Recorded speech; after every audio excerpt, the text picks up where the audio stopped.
New EDC setup, all finished. Borders cut, finger groove polished. I extended the trigger guard undercut and changed the trigger guard profile. I stippled the bottom of the trigger guard as well. Nice polish there. Nice factory look. I also enhanced the magazine scallop and polished that out, as you can see. I rounded out the mag release as well, because with it so undercut like this and it extended out further like that, my finger, when I wrap it around the gun, tends to hit this corner right there, and it was digging into me and bothering the shit out of me. So I rounded out the corners, and that seems to have fixed the issue.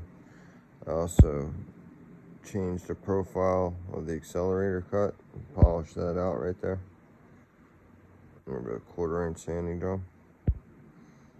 Cut in my borders. There's my thumb ledge. Here's the other side. This is for the indexing point. I'm thinking about, remember, this is not Cerakoted, it's not painted, it's not nothing. It's a standard black 940 SC frame, right?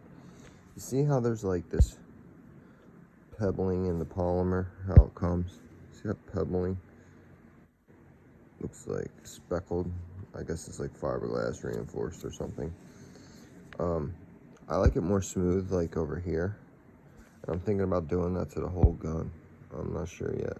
Let me see your guys' feedback first. But yeah, this is only my 3rd time stippling, guys. And I think I'm learning fast. Look at those borders, man. Nice recessed paneling in here in the gun. Look, it's all recessed all around the frame. Look closely. Get the zoom right. There it is. You see how the texture sits within the panel instead of flush with it or level or raised if you don't cut borders? I love how the texture is sitting within the panel and does not overextend. Also, I don't know if you guys can see there, but I took off the those seams that come on these. I took off the seam there, took it off down here, put all new lines on the pistol, got rid of all the factory texture. See how I got this sick like line right there of the frame? Got it all down the bottom there. That's dope. And then this is the seam I'm talking about. If you look here on the front, I don't know if that's part of the injection molding process or if it's like 2 pieces heat sealed together or what, but you see it here, it runs down. I took it off the trigger guard as well.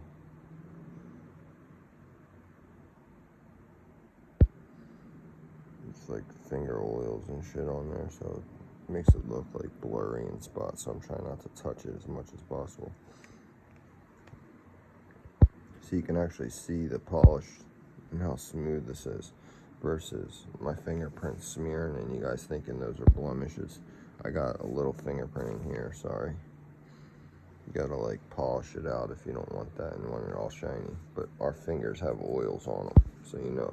But anyway, this thing just melts in your hand, bro. You're not dropping to see how nice that index is. It's fit to my hand perfectly. And that's what I'm saying. You see how it's like this and how my finger would be digging in right there? I can reach the mag release fine. See the fingerprinting? See what I'm saying? Hate it. Anyway, I can reach this just fine. Especially with it enhance that scallop. Oh my god, it's so nice. You don't even have to break your grip at all. And then your support hand, how it locks on here is incredible. Unlike any other pistol I have, your hand literally does not move. You can get so much leverage the way I did these. Like, I can't, let me see if I can catch it properly. I'm doing the best I can to capture it properly, but you see how there's like that ledge there, like down at the bottom in there? Your thumb literally rides on that ledge, and then see how it's recessed into the frame like that? That texture, man, it just grabs hold of you. This is the Thorns tip, by the way, from OT Defense. But that texture just locks into your finger, and does not let go. And it's incredible, the leverage and how you can really, because you know how snappy these little guns are, you can really mitigate that recoil, and it just locks in there, thumbs forward. You're locked in on texture underneath the trigger guard.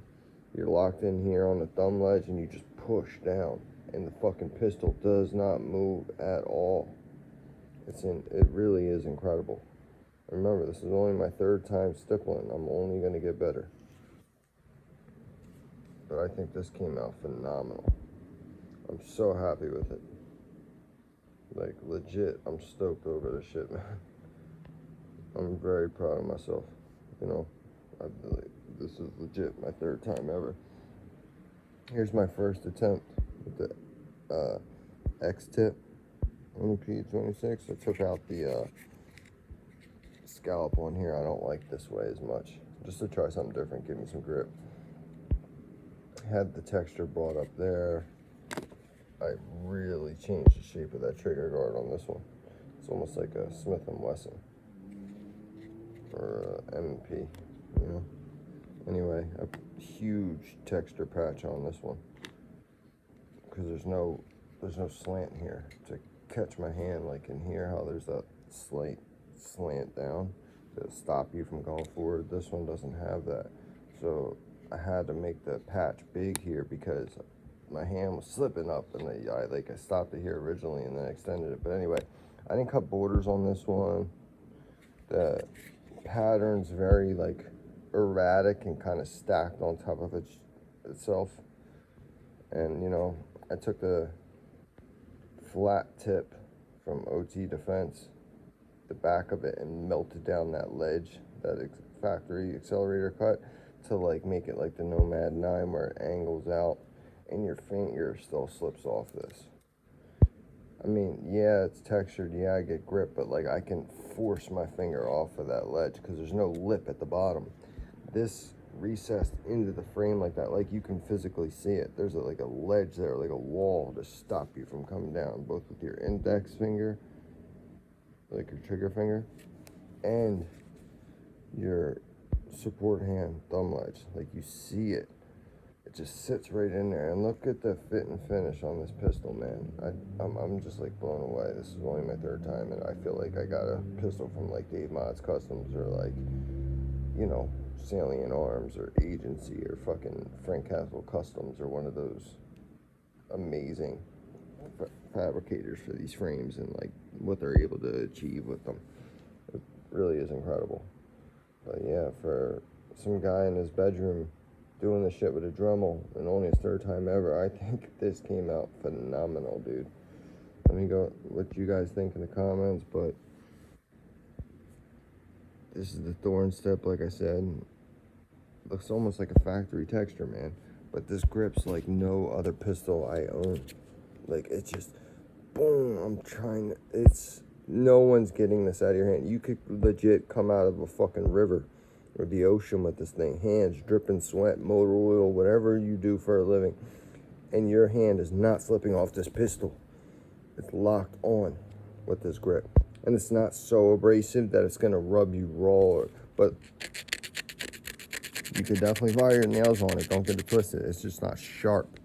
So like when I put this in the holster and this is sitting against my body like this, it's not bothering the shit out of me at all. Because, like, you know, some of them do. This one was a little bit, so I took the buffing wheel to it. And it's been worn in now at this point. But the X tip is like sharper or something. And the Thorns tip doesn't do that as much. Down inside the panels, though, don't get it twisted. It's definitely sharp. Like, down inside of here, like, once you, like, press into it, but because it's recessed into these panels, you don't feel it unless you apply that pressure, if that makes sense. Whereas the X-tip, I felt it right away. But the downside is once like stuff gets caught in here, it doesn't let go. So you gotta keep that in mind with like lint and dirt and dust and shit. But yeah, I'm really, really, really happy with this. Like, I would have paid money to have this done. I think it came out that good. But yeah, there's that one. Here's the second one I ever did. This is the X-tip also. I cut borders in this one, but I didn't go deep enough. And like I said, I'm learning as I go. And I'm not testing the shit out on other people's frames. Like, I'm learning on my own frames, my own guns. You know? So I see so many people taking other people's property and literally destroy their property, their firearms, because they're practicing and learning on their pistols, their guns, their rifles, you know? That's not the way to do it, guys. You got to practice on your own stuff. But yeah, look at these ones. This one does have the ledge, and I stick in there. I just didn't go as deep on the top. It is on the bottom, if you can see. There's a slight ledge. Same thing on this side. There's a slight ledge for that index finger, but it's not dramatic. This one's not textured underneath either. And this is the X-tip, by the way. Again, a little bit cleaner, the pattern, versus the first time I did it. But I did notice, like with the black frames, you can touch, then clean off the tip. With the, I'm assuming it'll be like that on other colors too, like OD green and the gray frames and stuff like that. But on this FDE, you see how it's darker in the accelerator cut, the thumb ledge, and then the index point, how that texture is darker than here. You see that? It's significantly darker. It's a different tone. That's because that's where I first started.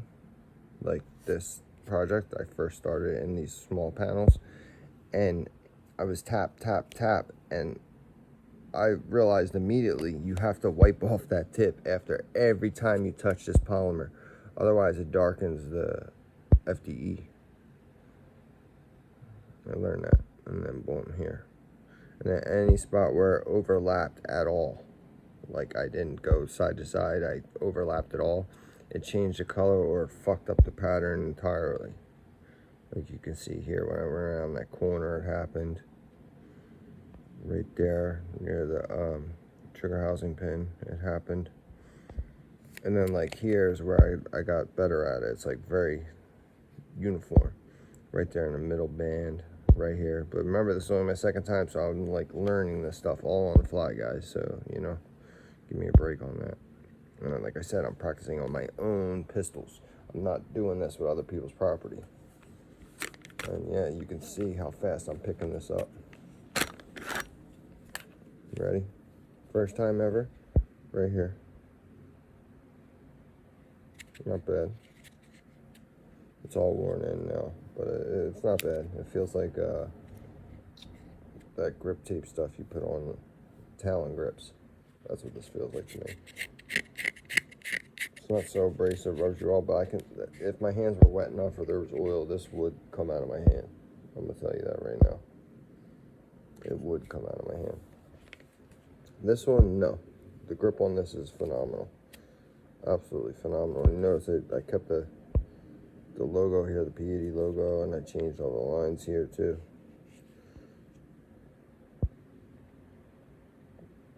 So I'm definitely learning as I go. Kept the P80 logo there too. At the top, there's no room. There'd be a gap above the letters where it says like Polymer 80. There'd be a gap above that. So I have to get rid of that part of the logo, but I can keep the P80s if I want. This one I took them off, but I could have kept it. There's just not enough room here, and it goes up so high that those words and the factory texture goes right up to this edge at the top here, and you wouldn't be able to get any texture above those lettering without like going on top of the fucking gun. So it's just better on a Polymer 80 frame to get rid of that. And then this is going to be my next project right here. This one, brown nose exclusive, aggressive texture, and this is great, but you see how it's all filled with shit and dirt and everything from using it so much. And this one also has a mag wheel. I'm already prepping it. I want to take off these hard lines of the magazine scallop, or deepen it at least, and make it more so I don't have to come in, break my grip and come in this way. I want to be able to come down from the top like I can with that 26 build. So I'm gonna have to open that up and like slant it a little bit like that way. And then also here, my finger slipped right off this accelerator cut, so I'm going to texture that and reshape that and round out this part here. That's why the takedown number is out of here. And then I'm probably going to have to take off the light and remove this mag catch, because you can see how I'm messing with the trigger now, how it's two different tones. That's because I started sanding it, and I was bringing it up higher because I want it right there, and you see how there's that gap in front of my finger, and then I want texture in there, and I left enough meat on there to where I can still do it without going through. And then you see how this has the magwell on it? I'm going to put the texture. Some people when they do it, they come down past the magwell and then put the magwell over top of the texture. I don't want to do that. I want to put my border right at the top of this magwell and then drop it down in the back like here, because I want this magwell essentially to be forever attached to this gun and be like a part of the gun. So yeah, and then after I get this one done, I'm gonna get it Cerakoted with the slide and everything, the light, everything, all Cerakoted. But this thing feels phenomenal in the hand. It's just worn in at the point now to where it's like, it's not the same. It feels like skateboard grip tape when you first get it, but now it's like all filled in with shit, and it's just, there's no grip. You just slide all over that. And then look, that's the seam I was talking about. I gotta take that off. I don't like those. It looks fucking like a plastic toy gun. And then yeah, I really like the elongated trigger guards like this. I don't like how they normally come. It's so tight in there. And then yeah, that's gonna be my next project. Tim me off for competition. I think I showed you guys this build before.